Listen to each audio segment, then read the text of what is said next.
the topic of culture, and the title for this talk is The Power Defect with Jef Staes. Jef, can you hear us?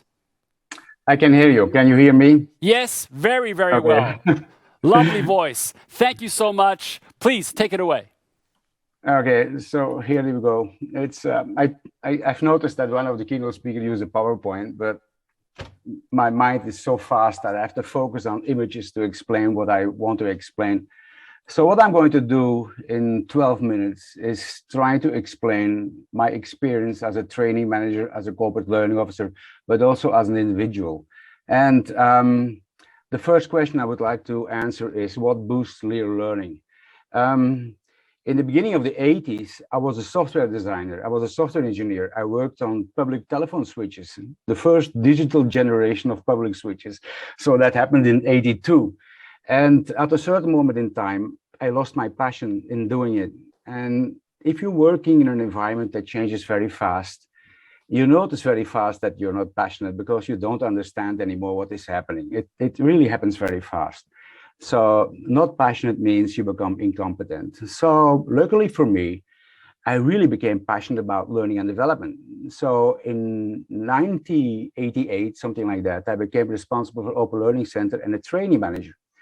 And one of the first things I try to understand, what is learning? Because everybody organizes courses and consortia, etc. But as an engineer, you want to know what learning is. So I tried to figure out, and after a lot of studies and debates and discussions, I came up with this story. Learning is a physical process. We know it, but we have to be able to make conclusions of that. What is happening today is that the amount of information is increasing. And if you're using the right apps, it goes into the brain. That's all that happens. So people who are attending this sessions, and if you're passionate, then in your brain you get new neural connections. That is learning. And if you put your brain in a PET scan, your brain lights up. So it's really easy. It's something physical.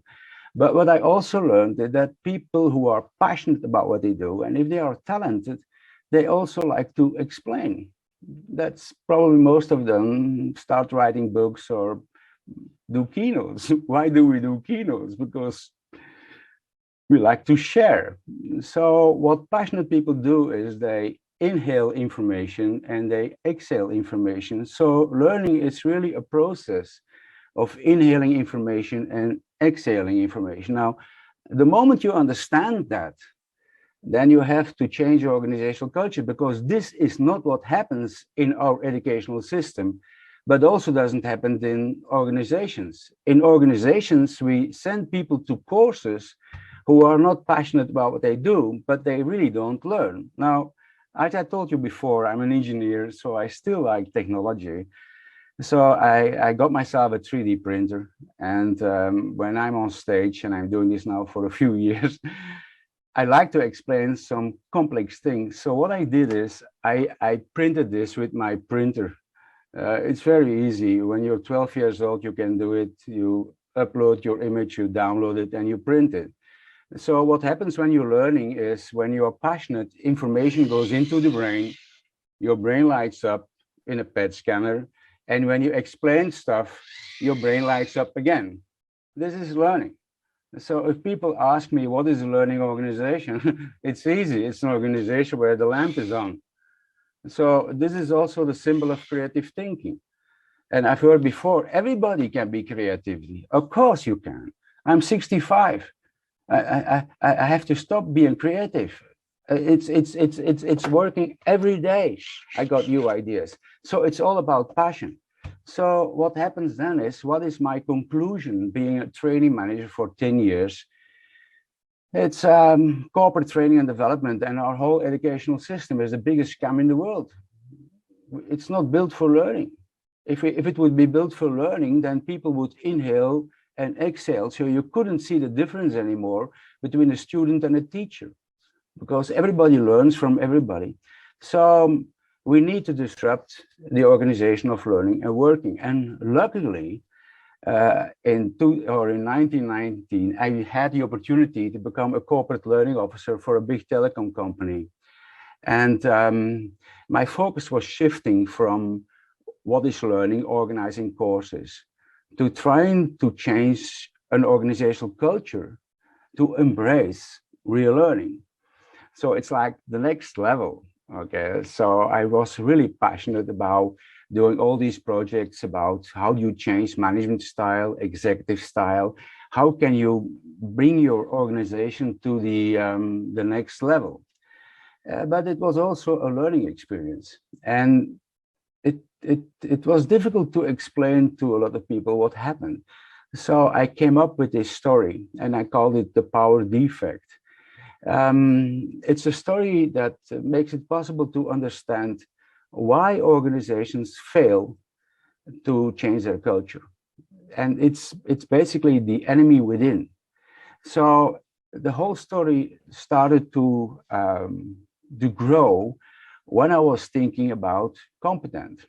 Now, as you know, competence development is still a hot issue. But if you're an engineer working in human resources management, you have to learn a lot of things. So I always had a dictionary with me and looking up the difficult words. And one of the difficult words was competent. So I looked it up in a dictionary.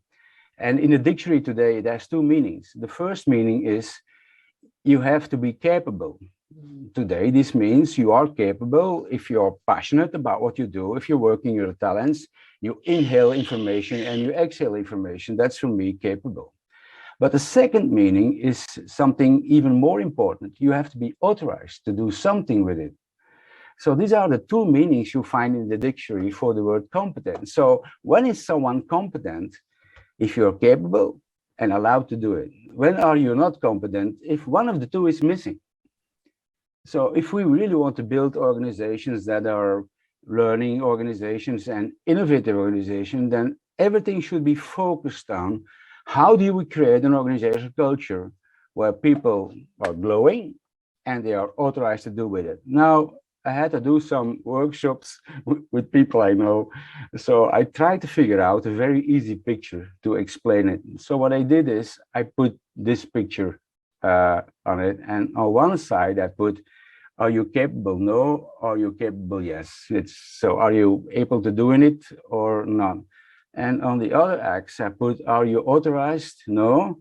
Or are you authorized? Yes. Now, it's a very easy picture, but it explains, for me, from my point of view, why organizations are failing to change their culture. You have four quadrants in this picture. The first quadrant, it means you're not capable and you're not authorized. This means it's out. Even if you have a university degree, but you're not passionate or talented in what you do, believe me, the light is out and you become not capable. So these are the people who are not capable and not authorized. The moment they have to do something, somebody else has to tell them how to do it, and they have to require permission to do it. Am I allowed to do it? So in this area, most of the organizations are working. That's my experience. But what we really should have is organizations where more people are very capable and are authorized. For me, this is the real meaning of the word agility. Agility means fast, lean, and nimble, or whatever, how you call it. But this is the real stuff. So if organizations want to survive in this environment, they better get there. But we have two problems. What I see is, and this is very dramatic, a lot of people who are passionate about their talents, they have access to all the information on the internet. They learn every day, but they are not allowed to do anything with it. And they die. You either get a burnout, or you say, well, if I'm not allowed to do it, I just don't learn anymore. So you get a burnout, or you leave the company, you go to another company. That's a brain drain. So what I see is, because the explosion of information allows people with passion and talents to learn every day, but they don't get the authority. Why don't they get the authority? Because the number of people who are very capable, not capable, sorry, but very authorized are also increasing. These are the people who were promoted so many years ago, managers, executives, or people who got the authority, but it's out and they don't give the authorization to people who are able to do it. So my conclusion for this thing is a very harsh conclusion. And the conclusion is the following. It's like, it's too slow. We don't have a natural handover of authority to the people who have the right passion and talents and capability to do it. And this is today destroying organizations.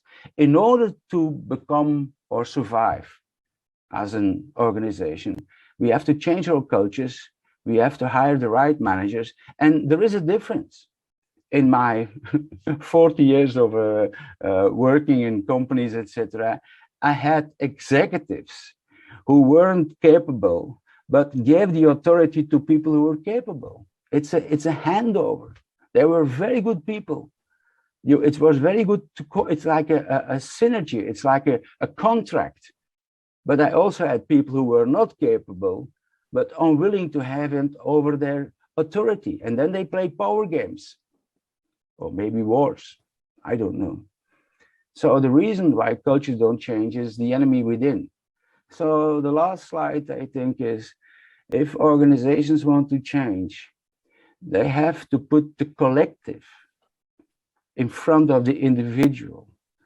Executives should have the courage to say, times are changing. People with passion and talents, I should do handover. And there is nothing wrong with that. It's nature. It happens in nature every day. So why don't we do it? So it will take a while to get it into action. But I've learned the hard way. If you want to change your culture today, I only can give you one advice. If your executives don't find the courage to face the power defect, leave. Because if you don't leave, you will die. That's my advice for you. And you know it when it's true or not. Thank you. Thank you very much, Jef, on those important points on the use of power at work, both putting competent and authorized people in the right place in the organization. We have received a question, Jef. Again, Juha asks you the following question. Jef, do you think it's possible for a company to change without changing the ones responsible? No, it's not. It's like, can you go from the silent movies to the talking movies? You can't. You have to change the actors. So we are in the midst of a change where we need people with the right passion and talents to embrace new roles. You can't train silent actors who don't have the passion and talent to become talking actors. No, it's a change. So what I really believe is that if these organization cultures want to change, they have to face a disruption in employment, but they have to do it organically. You can't do it at the same time for everyone. It's a growth process. Thank you, Jef, and we're getting more comments in the chat. Confronting presentation, very strong indeed. A very, very topical issue. Thank you for presenting it so well. Thank you. Thanks for the opportunity.